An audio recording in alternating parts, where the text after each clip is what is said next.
If you've ever lived in a small village, you know there's always that one person, the human equivalent of a loudspeaker with legs. In Obomo village, that person was Aunty Bisi. Aunty Bisi's problem wasn't that she was wicked or malicious. No, no, no. Her problem was much worse. She was genuinely interested in everybody's business and had absolutely zero filter between her brain and her mouth.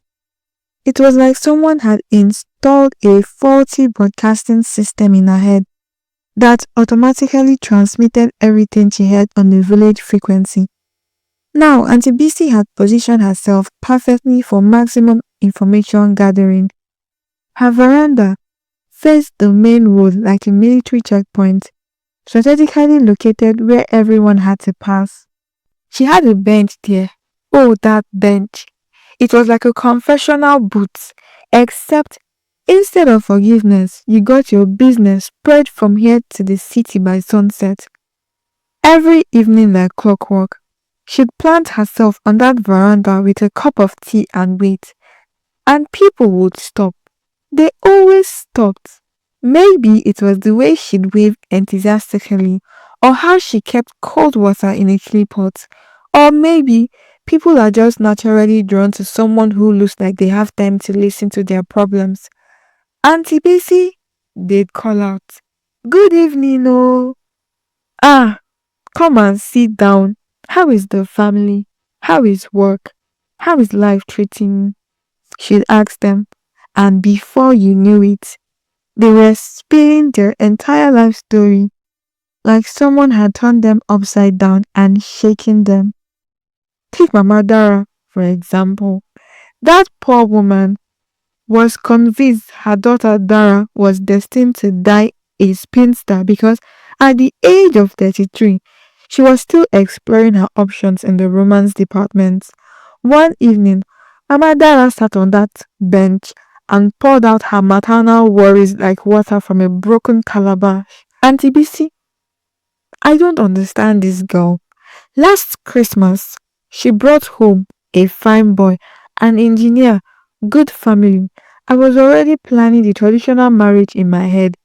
Now, this Christmas, she wants to bring a different person with a government work and even has a car. But is she satisfied? No.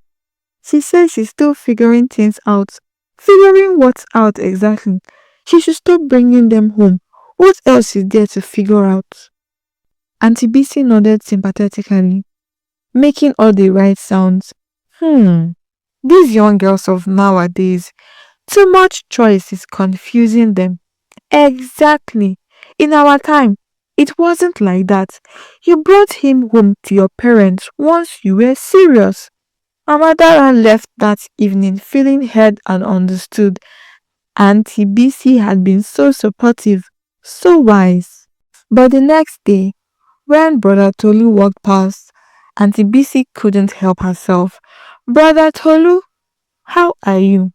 I hope your nephew, the banker one, is still single." Yes. Is there an issue? You know Mama Dara's daughter, Dara. That girl has become a professional bachelor collector. An engineer last year, a government worker this year. The poor mother is crying that her daughter is jumping with no hope in sight. Now, Auntie Bisi's version wasn't exactly what Mama Dara had said. But you know how stories work. They're like soup that gets saltier each time you add more seasoning. By the end of the week, half the village was discussing Dara's poor choices. The auntie started calling her names like proud bachelor collector, indicating she needed deliverance. When Dara came home for Easter, she walked into an ambush of well-meaning matchmakers armed with photos of their sons, nephews, and any breathing male between her age group. The poor girl nearly ran back to Ibadan that same day. Then there was Sister Yinka's situation. That woman came to Auntie Bisi one evening. "Auntie Bisi, I need to talk to somebody. My husband has been acting strange." "Strange how?" "He's been coming home late, always on his phone, being secretive. Yesterday, I found a receipt for expensive perfume in his pocket. but he did not give me any perfume. Sister Yinka was practically whispering, looking around as if the mango tree had ears. Auntie Bisi leaned in. Hmm, men and their problem. But maybe he's planning something good, like an anniversary surprise. Our anniversary was last month. Hmm, what about a birthday surprise? My birthday is in December. Oh, and they sat in meaningful silence, both their imaginations running wild. The next morning, at the village borehole, where the women gathered to fetch water and download the latest village updates, and the BC was there bright and early. Ah, good morning, everybody. Please let's remember Sister Yinka in prayers. What happened to Sister Yinka? I think she's having marriage problems. The way she was talking yesterday, her husband is coming home late, always on the phone, buying expensive perfume for, well, let's just say not for her. Mama Sade nearly dropped her bucket. Aha! I knew it. That man is too handsome to be faithful. All these fine men, they can never manage one woman. That's why I married an ugly one, declared Mrs. Bide. Less competition, and they all laughed. Within hours, the story had evolved. Sister Yinka's husband wasn't just coming home late, he was obviously having an affair. The expensive perfume wasn't just suspicious, it was definitely for his girlfriend. Some creative storytellers even added details about mysterious phone calls and weekend business trips. By the time the story circled back to Sister Yinka, her husband had apparently rented an apartment for his mistress and was planning to introduce her at the next village festival. The poor woman was devastated. Here she was, worried about some minor changes in her husband's behavior, and suddenly the entire village was treating her like a woman whose husband was publicly flaunting his infidelity. The irony, her husband had been working overtime to save money for a surprise business venture, a small provision shop he wanted to open for her birthday. The perfume was for his sister, who lived in the next town. But try explaining that when the entire village had already written stories that your marriage was coming to an end. But the most heartbreaking case was young Mide. That boy was the pride of his family, the first person to get into the university, studying computer science with a brilliant future ahead of him. But his father's famine had 2 bad seasons, and the university fees were becoming impossible. Mide came back home during the semester break, looking like someone who'd been carrying the weight of the world. His mother, worried sick, sent him to buy food items, hoping the fresh air might lift his spirits. Aunty Bisi spotted him from her veranda. Mide, my scholar, come and greet me properly. One thing led to another, and before he knew it, the boy was pouring out his heart about his family struggles and his fear of dropping out. I feel so useless, Aunty Bisi. My parents are struggling to pay my fees, and I can't even help. I'm thinking, maybe I should just leave school and find work. Aunty Bisi's heart melted. She gave him some money from her purse and wise words about not giving up on his dreams, that help will surely come along the way. By the next day, Aunty Bisi was telling everyone who would listen about that poor boy's situation. Mide might have to drop out of the university. Can you imagine? Such a brilliant child. And poverty wants to destroy his future. The family is really struggling. They can't even afford his school fees. Now, Aunty Bisi meant well. In her mind, she was mobilizing community support, but what happened next was pure tragedy. Suddenly, neighbors started showing up at Mide's family compound with bags of rice, second-hand clothes, and that particularly patronizing smile reserved for charity cases. We heard about your situation, they would say. Don't worry, we are here to offer assistance. Mide's father, a proud man who had been discreetly exploring loan options and extra work, was mortified. His private struggle had become public entertainment, and his family was now the official village charity project. The boy was so embarrassed he could barely leave the house. His academic struggles were now community knowledge, discussed at every gathering like the weather forecast. Meanwhile, Dara's reputation as the proud bachelor collector had reached legendary status.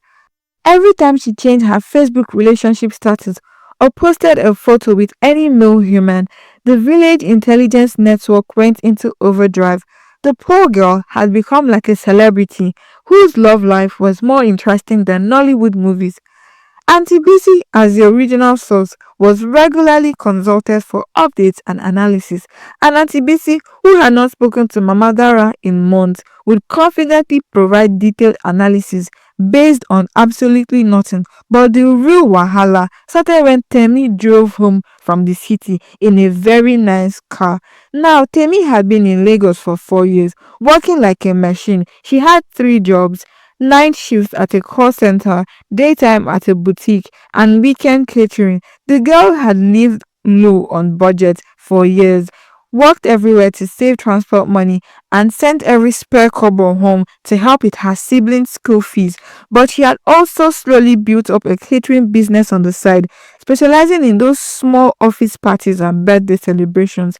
It was nothing fancy, but honest work that slowly grew into something profitable. The car that she bought after finally making enough from her catering business was her pride and joy. It represented her years of sacrifice and hustle.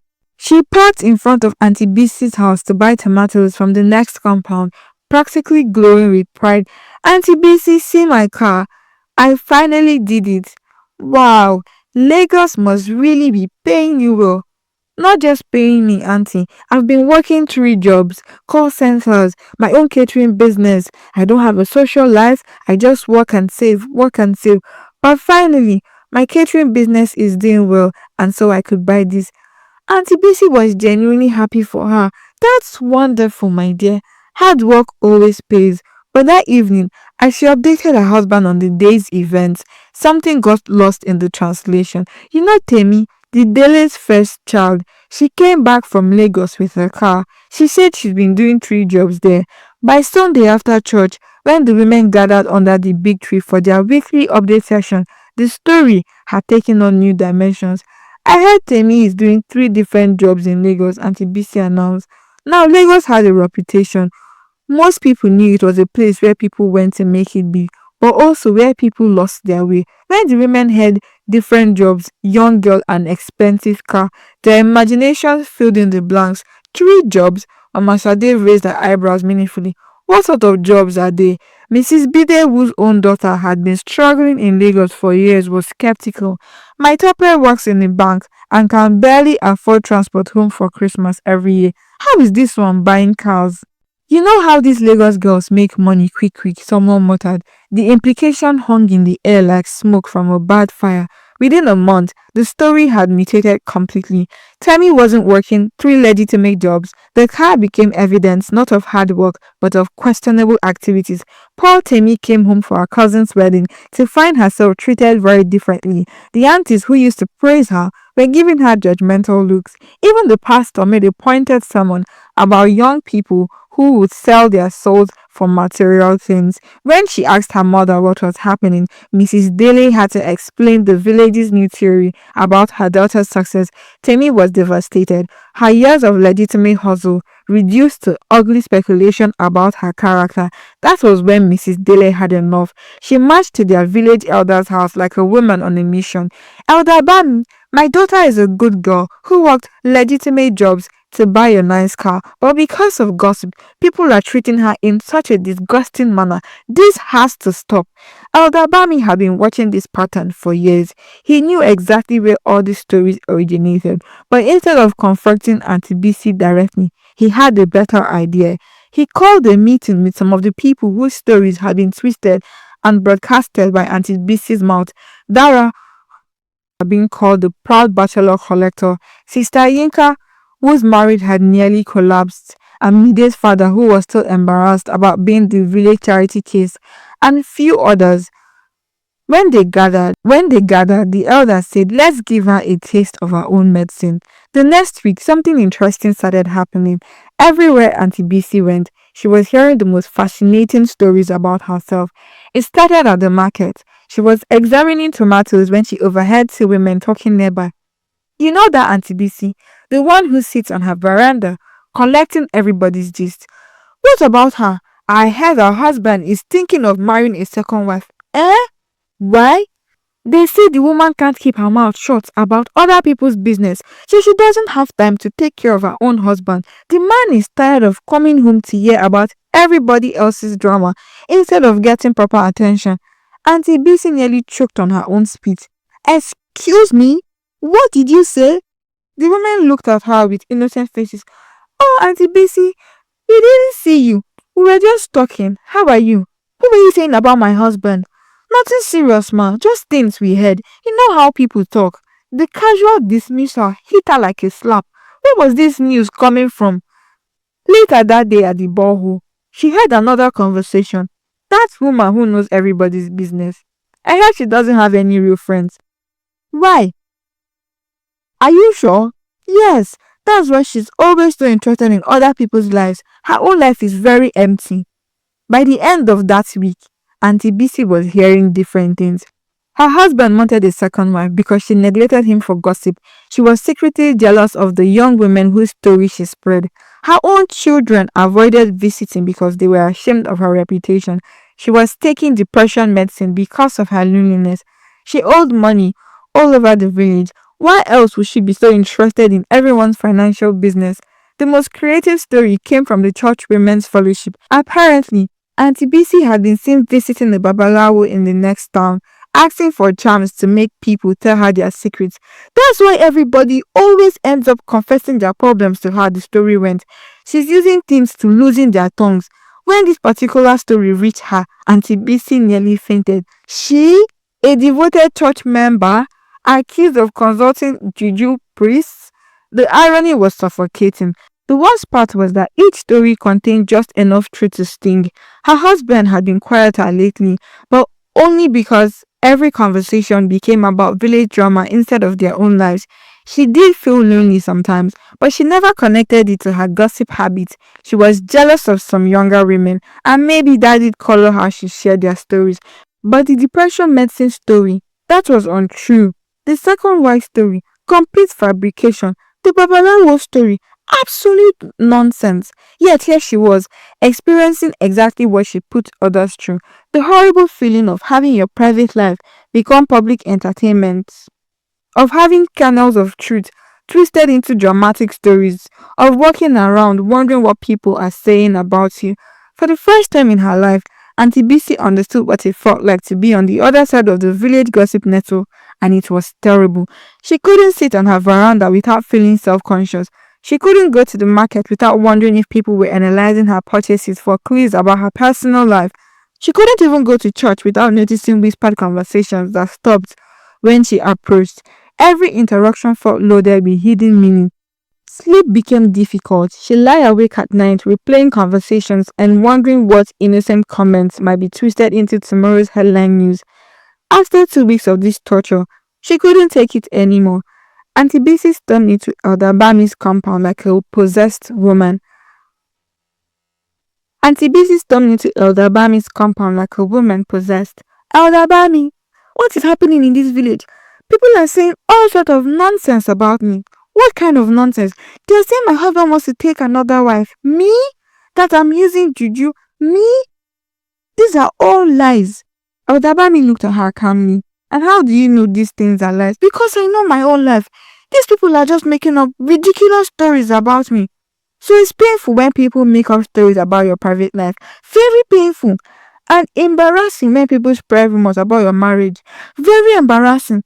And frustrating when people twist small truths into lies and big drama. Auntie Bisi paused. Something in his tone made her really listen to her own words. Yes, very frustrating. Auntie Bisi, Elder Bami said gently. Everything you just described, that's exactly how Dara felt when you turned her life into village entertainment. That's how Temi felt when you turned her legitimate success into suspicious rumors. And that's how other people have been feeling when you take their news and make it public speculation. The silence that followed was louder than the thunderclap. But I never meant to hurt anyone. I was just talking. And the people spreading stories about you, they were also talking. The parallel Hither had. Aldabami continued, you have a gift, Auntie Bisi. People trust you. They feel comfortable with you. But when they share their private struggles, that's trust. It's not entertainment material. Auntie Bisi felt like someone had turned on a light in the room she'd been stumbling around in for years. I think I understand now, Elder. What do you understand? I turned people's trust into gossip. I thought I was being helpful, being involved in community life, but I was just spreading their business and getting entertainment from it.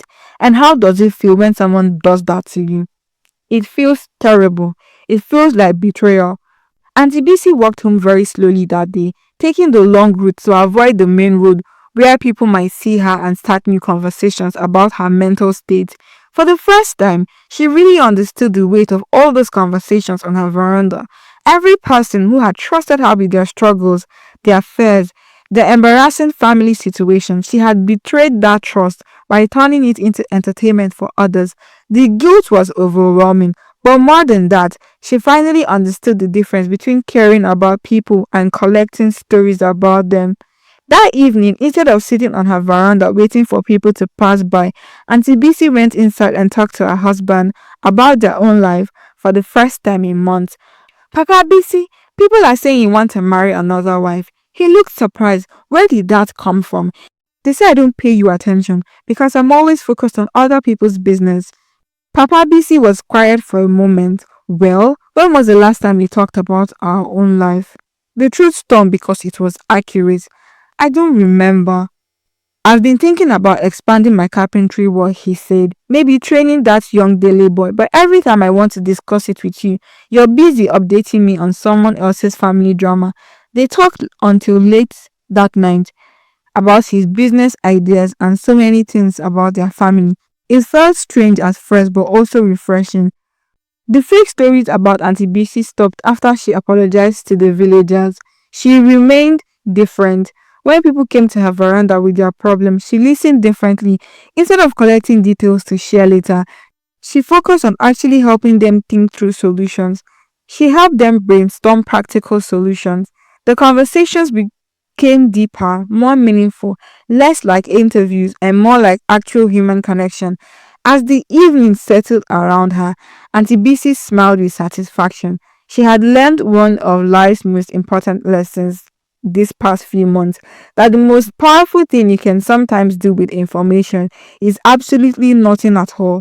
Her husband joined her with 2 cups of tea and they sat in comfortable silence, watching their neighbors go about their evening routines. You know, she said eventually, I think I finally understand the difference between being genuinely interested in people and being nosy about people. What's the difference? He said. When you're interested in people, you actually want to help them. And when you're nosy about people, you just want to talk about them. Papa BC laughed. It only took you 50 years to figure that out. Better late than never, she replied, sipping her tea with the deep contentment of someone who had learned to mind her own business and discovered it was actually quite an interesting business indeed. Sometimes, the best cure for a big mouth is a taste of your own medicine. Hi, lovelies. I'm Aku. You can share your thoughts in the comment section. Don't forget to like, subscribe, and turn on the notification button so you'll be the first to know when another exciting and interesting story drops. Also, share this with your friends. Bye bye.